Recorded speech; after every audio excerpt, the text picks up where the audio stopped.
अस्सलामुअलैकुम दोस्तों और साथियों, उम्मीद है आप लोग खैरियत से होंगे।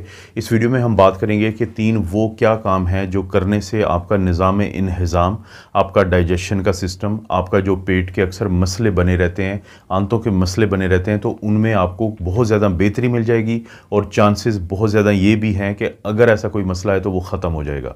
इन 3 आदतों में से पहली आदत मैं आपको ये बताऊँगा कि जब भी आपने हैवी खाना खाना है या आपने नाश्ता करना है तो उसके बाद आपने कोशिश करनी है कि आप 10 से 15 मिनट की एक आम सी वॉक करें। आम सी वॉक का मतलब ये है कि ना तो आपने कोई दौड़ना है, ना कोई आपने भागना है, बल्कि आपने 10 से 15 मिनट के लिए सिर्फ चलना फिरना है, कोई भी हैवी खाना खाने के बाद।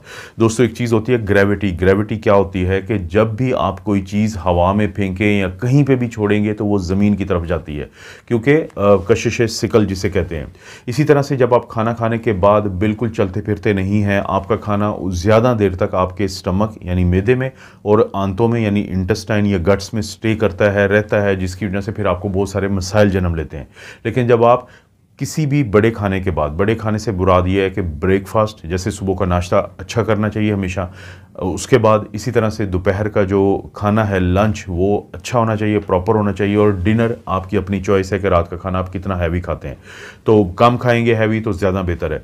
तो उसके बाद आप 10 से 15 मिनट के लिए जब वॉक करेंगे तो ग्रेविटी इफ़ेक्ट डलेगा। वो जो जैसे मैंने जिक्र किया था कि हर चीज़ फिर नीचे की तरफ जाती है, तो खुराक भी बड़े स्मूथली, बड़े अच्छे तरीके से वहाँ से आपकी मैदे से और आंतों से गुजर के चली जाएगी आगे की तरफ, और इससे आपको फ़ायदा होगा, इससे नुकसान नहीं होगा। पहली तो ये आदत है।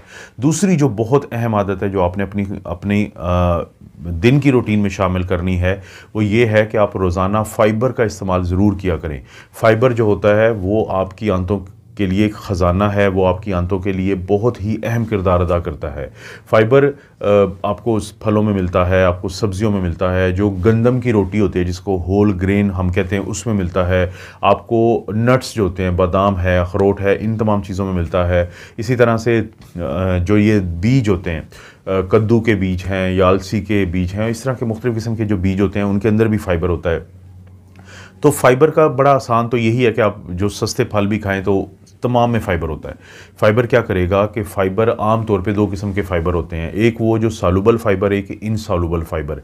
यानी अगर फ़ाइबर ने जज़्ब भी होना है तो वो इतनी आहिस्ता आहिस्ता जज़्ब होता है कि आपकी जो शुगर होती है, आपका जो कोलेस्ट्रॉल होता है, उसको बहुत ज़्यादा नहीं बढ़ने देता आपके जिस्म के अंदर, खून की नालियों के अंदर, खून के अंदर, जिसकी वजह से शुगर के मरीज़ों को फ़ायदा हो जाता है, कोलेस्ट्रॉल के मरीज़ों को फ़ायदा हो जाता है। और दूसरा, आपका जो वज़न अगर जिन लोगों का ज़्यादा होता है तो फ़ाइबर की मौजूदगी भूख को कम करती है, ज़्यादा देर तक भूख ना लगे उस पोजीशन में आपको रखती है, उससे आपको फ़ायदा हो जाता है। और क्योंकि जो इनसॉल्युबल फ़ाइबर होता है वो भी जब आहिस्ता आहिस्ता गुजरता है तो एक तो वो जो आपके मैदे और ख़ुराक की जो नाली होती है, आंतें होती हैं, गट्स होती हैं, इंटेस्टाइन होती हैं, तो उनकी जो जरासीम होती हैं उनकी वो खुराक है अच्छे वाले जरासीम की, तो जिसको हम प्रीबायोटिक कहते हैं। तो उन जरासीम का जब वो उनको खुराक मिलती है तो वो आपकी आंतों की सेहत की एक ज़मानत होती है। और इसी तरह से जब ये जो फ़ाइबर है आहिस्ता आहिस्ता गुजरता है तो आपको कब्ज़ के मसाइल से छुटकारा मिलता है, और इसी तरह से आपके बहुत सारे आंतों के जो मसाइल होते हैं, पेट में दर्द रहता है, इस तरह की चीज़ों से काफ़ी हद तक आपको छुटकारा मिलता है। सिर्फ करना ही होता है कि जब आप फ़ाइबर का इस्तेमाल करते हैं तो मर्दों को एक दिन के अंदर 38 ग्राम फ़ाइबर चाहिए होता है और ख़वातीन को 25 ग्राम। तो पहले 1 से 2 हफ़्ते में हो सकता है कि फ़ाइबर का इस्तेमाल जब आप बढ़ाएंगे तो आपको थोड़ा बहुत प्रॉब्लम होगा, लेकिन आपकी आंतें और मैदा फिर अपने आप को एडजस्ट कर लेता है उसी हिसाब से। तो फ़ाइबर का जो इस्तेमाल है वो आपको फ़ायदा देगा, फिर उसको आप थोड़ा थोड़ा बढ़ा सकते हैं। तो फ़ाइबर का जो इस्तेमाल है वो आपको, जैसे मैंने बताया, तो आप एक और काम कर सकते हैं। कहा यह जाता है कि एक हफ़्ते के अंदर 30 से ज़्यादा मुख्तलिफ़ किस्म की जो सब्ज़ियां हैं उनको खाना चाहिए, चाहे सलाद की हालत में या खाने की हालत में। तो आप ये ना करें कि हर रोज़ एक ही सब्ज़ी आप खाएं, बल्कि आप मुख्तलिफ़ सब्ज़ियां बदल बदल के खाएं, तो उससे आपको बहुत ज़्यादा फ़ायदा होता है। तो जो फ़ाइबर का इस्तेमाल पहले नंबर पे हुआ था कि आपने वॉक करनी है, दूसरे नंबर पे है कि फ़ाइबर का इस्तेमाल आपकी आंतों के लिए बहुत ज़रूरी है। अब तीसरे नंबर पे ये चीज़ है कि मिसाल पहले मैं दे के आपको समझाता हूँ कि जब कोई शख्स बहुत परेशान रहता है, किसी स्ट्रेस में रहता है, तो उसके पेट में दर्द रहना शुरू हो जाता है और उसको कब्ज़ हो जाती है, क्योंकि स्ट्रेस हमारी आंतों के ऊपर मनफी असर डालता है। स्ट्रेस की वजह से हमारी आंतों की जो मूवमेंट होती है, हरकत होती है, खाने को जो जज़्ब करना होता है, जो उसको डाइजेशन करना होता है, जो निज़ाम इंहिज़ाम का सारा प्रोसेस होता है, तो उसको मनफी असरात डालता है स्ट्रेस या परेशानी।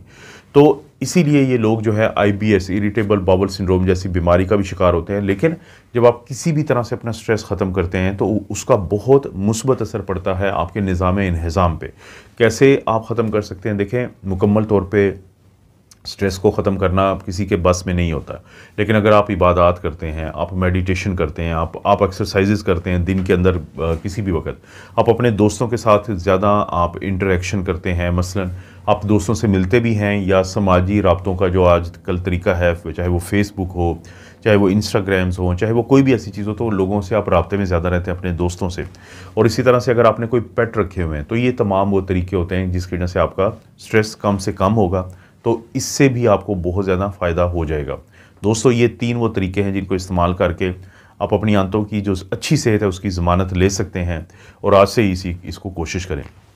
इस तरह की वीडियो दोस्तों आपको मिलती रहती हैं। वीडियो को लाइक करें, चैनल को सब्सक्राइब करें। कोई वीडियो अच्छी लगती है तो दोस्तों रिश्तेदारों से शेयर का ऑप्शन है, कॉपी करें या इसका लिंक और शेयर कर दें कहीं पे भी। आप अपना और अपनी फैमिली का ख्याल रखें। अल्लाह ताला आपको और आपकी फैमिली को हर किस्म की बुराई, बीमारी और आजमाइश से महफूज